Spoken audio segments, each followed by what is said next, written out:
7 years after he left to study abroad, the boy I'd loved my whole life finally came home to introduce his new girlfriend to his parents. That same week, my doctors finally announced that my 7-year battle with cancer had failed. I could go home to die. When Sherman saw me being wheeled out by my mother, a cruel smirk touched his lips. Well, 7 years and look at you, he sneered. So pathetic you can't even walk on your own 2 feet. Hearing the contempt in his voice, I just quietly pulled down the sleeve of my jacket, hiding the dense constellation of needle marks on the back of my hand. It's nothing, I said softly. I just fell and broke a bone. He let out another sharp, mocking laugh. Is that so? Well, in that case, since I'm getting married soon, you can be my fiancé's bridesmaid. I managed a faint, calm smile. I can't. I'm going somewhere very far away soon. With that, I patted my mother's hand, a silent signal for her to push me home. As soon as we got home, my mom helped me into bed. It wasn't long before Sherman's mother showed up. She stepped into my room, her eyes darting toward me, her words hesitant. Nina, she began, I have an enormous favor to ask. Her face was flushed. She didn't have to say the rest. I already knew. It was the same as 7 years ago. The memory was seared into my mind. The day I was diagnosed, she had burst into my hospital room, her expression a frantic mix of urgency and guilt. I hadn't even had a chance to process the word cancer. I was hysterical, sobbing with terror, when she fell to her knees in front of me. Nina, I'm begging you, she'd pleaded, her voice a desperate whisper. Don't drag Sherman down with you. He just got his acceptance letter. If he finds out you're sick, he'll never go. You and Sherman grew up together. You've been in love for years. Please, for my sake, don't ruin his future. Break up with him. Please. I've already figured it all out. I've arranged for a boy to meet you. All you have to do is pretend to kiss him downstairs.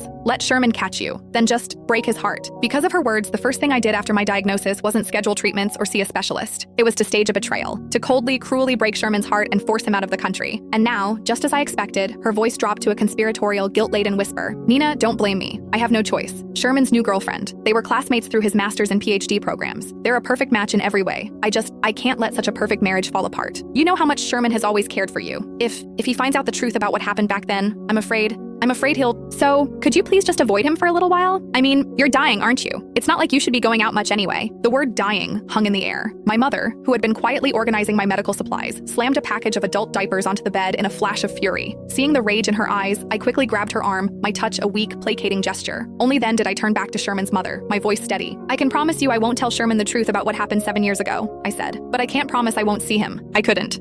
For 7 brutal years, there wasn't a single moment I didn't think of him.